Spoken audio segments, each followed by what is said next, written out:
follow this guy. I don't see how Steve does it. Honestly, I really don't. So, again, before I get started, I want to thank you guys again. I mean, this weekend was so amazing for our students. And the reason I asked Ron and the band to do that song, for one, I mean, we got the youth guy turned loose up here. I want to give you guys a glimpse of what we do on Wednesday nights. I mean, is that close to you guys? Is that pretty close? That was close, though. Pretty close, right? And for two, it really did go hand in hand with the weekend of being an overcomer and my message today. And like I said, you guys, they're turning the youth guy loose today, so just hold on. It might be a wild ride, but it's going to be fun. We're going to get through it. All right. As Ron said, talking on the prodigal son today. And to me, when talking about being an overcomer, I look back at this parable and how many things he had to overcome. And how many trials some of them he put himself in, but what he had to do to get through it. You know, I was thinking of ways to start it off and thinking of some funny ways I told the youth to be ready for, but I'm not going to do those, so y'all don't have to worry about one of them yet. But part of it is sometimes we think as people and as the creation that we are, that we have struggled and gone too far from God and that we can't turn back. And one thing that this parable shows in a great way is that we're never too far gone. We're never wandered too far away to where we can't turn back. And if you have your Bibles, come on, I want you to raise them up. Raise your Bibles up if you have them. Phones count. It's okay, I'll count the phones. All right, turn to Luke chapter 15, verse 11.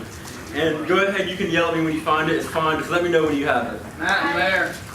There. I got it. I know it. I had like 400 people yell at me last night, so I'm counting you. So y'all can just yell at me when you find it. Luke 15:11 is where we're starting at.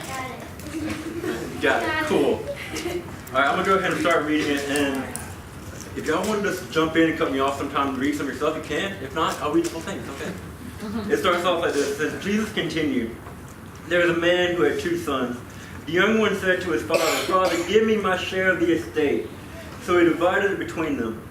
Not long after that, the younger son got together all he had, set off for a distant country. And there he had squandered his wealth and wild living. After he had spent everything there and was severe famine, there was severe famine in all the country. He began to be in need. So he went and hired himself out to a citizen of that country, who sent him out to his fields to feed pigs. He longed to fill his stomach with the pods that the pigs were eating, but no one gave him anything. When he came to his senses, he said, 'How many of my father's hired men have food to spare? And here I am starving to death. I will set out and go back to my father and say to him, Father, I have sinned against you, against heaven and you. I am no longer worthy to be called your son. Make me like one of your hired men.' So he got up and went to his father. But while he was still a long way off, his father saw him and was filled with compassion for him. He ran to his son, threw his arms around him, and kissed him. The son said to him, Father, I have sinned against heaven and against you. I am no longer worthy to be called your son. But the father said to his servants, Quick, bring the best robe and put it on him. Put a ring on his finger and sandals on his feet. Bring the fattened calf and kill it. Let us have feast and celebrate. For the son of mine that was dead is alive again. He was lost and is found. So they began to celebrate. Meanwhile, the older son was in the field. When he came near the house, he heard the music and dancing. So he called one of the servants and asked him what was going on. Your brother has come, he replied, and your father has killed the fattened calf because he has him back safe and sound. The older brother became angry and refused to go in, so his father went out and pleaded with him, but he answered his father, Look, after all these years I've been slaving for you, never disobeyed your orders, yet you never gave me even a young goat to go and celebrate with my friends. But when a son of yours who has squandered your property and with prostitutes comes home, you kill the fattened calf for him. My son, the father said, you are always with me and everything I have is yours. But we had to celebrate and be glad because this brother of yours that was dead is now alive. He was lost and is found. There's so much to even start with there. But let's start off with this youngest son. He came to his father and was like, oh, give me what I want. What he's really saying, when he's asking you to give this prophet, he's like, hey, I don't need you anymore. I wish you were dead. I'm going to do it on my own. All too often, we think we can do these things on our own. I'm the world's worst about it. I hate asking for help. You can ask Ashley. When I was in college, I needed bread to make a sandwich, but yet I didn't want to ask her to bring bread to make a sandwich, so I figured out another way around that. We do this a lot, and because we do have this on my own mentality that can sometimes get in our way of where we need to be. So when the son did this, he gets up and he goes off, and going from what I've heard Ron say before, what I think when I read this is he went to the America of this day, right? He went to a land where it might not have looked like he needed God at the time, because he could live it up. He had money, he had the wealth, he could just live it up and have fun. It looked to him like he did not need God. Until he was epically brought back to his knees, like we all are very many times. The famine comes in, he loses everything. All the friends that he thought he had were gone. All the money that he got from his dad, he wasted it on these friends, this wild living that he was doing.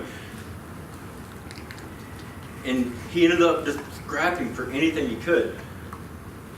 He finds himself as most likely a Jewish son, and my stand goes down again because it just does that to me all the time. He finds himself as a Jewish boy, most likely in the parable, having to go out to a citizen of this foreign country who was most likely not Jew, and being hired with him. Well, what's the big deal with that? Well, for one, in Jewish law, you have to understand, if you were Jewish, you weren't supposed to really associate with people, especially in this manner, who weren't Jews. So that's one fact that he was making him unclean in this instance. And then to kind of compact on that, he had to work with pigs, which again, the Jewish culture, Jewish law, was very bad to do. But he's still a prideful man at first. He's still trying to figure out a way to make it on his own. He's still struggling with this. And as he went through and as he's struggling with this, he finds himself just begging for anything. And a lot of times when we're there, we are often trying to find a way to make it on our own because we think that we've gone too far, and he thinks he's gone too far away to be able to return home. He thinks that all he can do now is just be a servant, to struggle, and even if he returns home to his father's house and his father's land, that he would still just be a servant. How often do we, when we're in these moments like that, think that, as I said before, we're too far gone? That it's no point in trying to turn back because we've really messed up this time and we can't recover.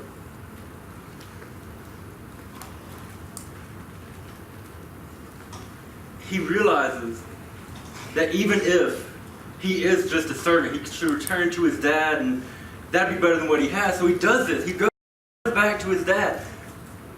But what happens? His dad sits back, says, oh, go get to work in the field. No, it doesn't happen that way at all. See, his dad sees him in the distance when he's coming off, and he takes off running to his son. What's the significance of that? See, his dad met him where he was, when he saw him coming home. He didn't hold the grudge over him. He didn't hold the fact that he had squandered his wealth over him. He saw his son returning home, and he ran to him. That's often, always, how God is with us. Whether you're a Christian or whether you're not a Christian, but you want to turn to God, if you turn to Him and go to Him, He will come meet you where you are, in your struggles, in your trials. Coming to Him isn't always this, well, I gave my life to Christ this day, on a Friday, and by Sunday I'm supposed to know everything in the world there is to know. It's a process, but He meets us where we are. He walks with us through it.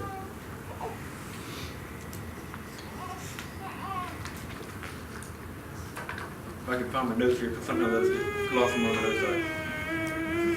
And then not only does He meet him where we are, but the Father wants to celebrate with him. Isn't that why we do what we do? Isn't that why we have Disciple Now? Isn't that why we have the times that we have when we go to camps, when we go to mission trips? And when people give their life to Christ and say, hey, walk the aisle, it's not because that's the only way to be saved. No, it's so we can celebrate with them. We want people to walk the aisle so we can celebrate, share our happiness with them. We want people to get baptized so we can celebrate and have that public profession and enjoy and revel in the life given to Christ. But if you read this and we read this, and as we read through it, there's a point in the story that is all too often overlooked when we read through this. And that's the other brother, the older brother who had stayed home. He wasn't happy about it. He wasn't happy that they were throwing a party and celebrating with the brothers. He was actually upset and a little bit jealous over this. He was still viewing the brother as the one who ran away. He didn't allow the change to happen. And don't we often do that? It happened with me. I've been on both sides of that fence. One of them, when I first got into youth group, I was in 7th grade. I was way too hyper, way too much energy. I talked way too much. And that's what I got labeled as. And it stuck with me until, for a little while, I left Eastern Hills on Wednesday nights. Well, I was still going on Sundays, but testing out other churches, and I came back and really got invested in Eastern Hills again in college, but it still stuck with me, and that from 7th grade. And a matter of fact, it did not change until September of this past year, when I went back and spoke for the first time there. Because they saw me as this hyper kid who talked too much with too much energy. Maybe like some of our youth still see me yet, but it's okay. I hope y'all do. But then I've also been on the side of not allowing people to change. Miss Dean, raise your hand real quick. Trust me. Okay. She called me out on this one day. Matter of fact, it was our meeting that the volunteers had for DNow. And we were talking about different host homes or different possible leaders to have. And she mentioned, or somebody threw out a particular name. And I went to school with this particular person.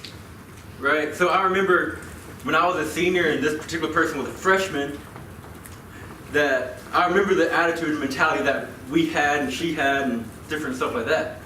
So when they threw her out as a leader, I'm like, well, no, I remember because I went to school like this.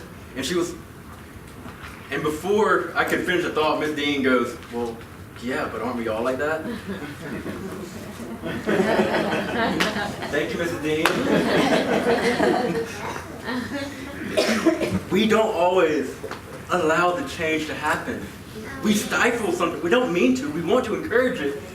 But it's almost like we have to show this fruit, to make them show the fruit in order to allow the change to happen in the heart.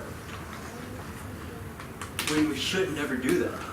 We should encourage the change, encourage the growth. That way they grow stronger, and we don't somehow, by not meaning to, but throw them away from the change instead of bringing them to God. And I can tell you guys that I have so many more stories where I've been on the wrong side of that.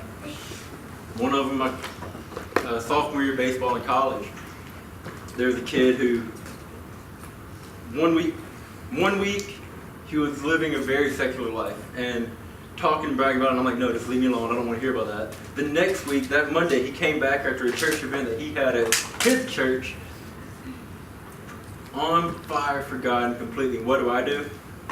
That's cool. Yeah, that's okay. Why? Because I saw what he did before. Why would I let him change? And why would I trust what he says now? But shouldn't we run to them with open arms and allow them? Should we encourage that change, not stifle it? I mean, as the body of Christ, if somebody comes to us with a changed mentality and a changed heart, shouldn't we run to them and encourage that? That way they don't get discouraged and stop living that again. We've had so many times when I've seen it, where we go to camp, I've been in it, and we get on fire for God. And we're at camp, our arms are lifted high, we're on fire. Jamal calls it the camp high. And it's true. Because everybody there's worshiping the same way. 100% all out. Nobody's afraid. And it's going to last this time. Until we get back to church and where everybody's there and no hands are lifted and people are going to look at you funny possibly.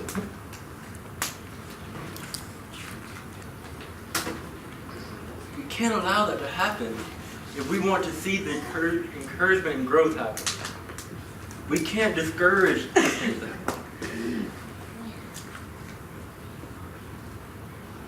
We all have our struggles in our life. And as I'm looking at the clock back here, I'm thinking, Michael, you might be right. Oh, it's okay. First I'm going to look at the clock. We all have these struggles that we have in our life and that we've been on our knees. Y'all have heard, some of y'all have heard me use the example, the tomb of Jesus. You know, many people say it was only about this high. That way when they put Jesus in, they had to put him on the ground and drag him in and then crawl in after him. So if you wanted to see Jesus, you had to get on your knees to look through to see the face of God. We have to humble ourselves if we want to turn back. That's what happened with the son here. He humbled himself in order to be able to go back to his dad. He said, hey, look, Dad, I get it. I messed up. I'm sorry. I don't deserve to be your son, but if you just take me and I'll work for you.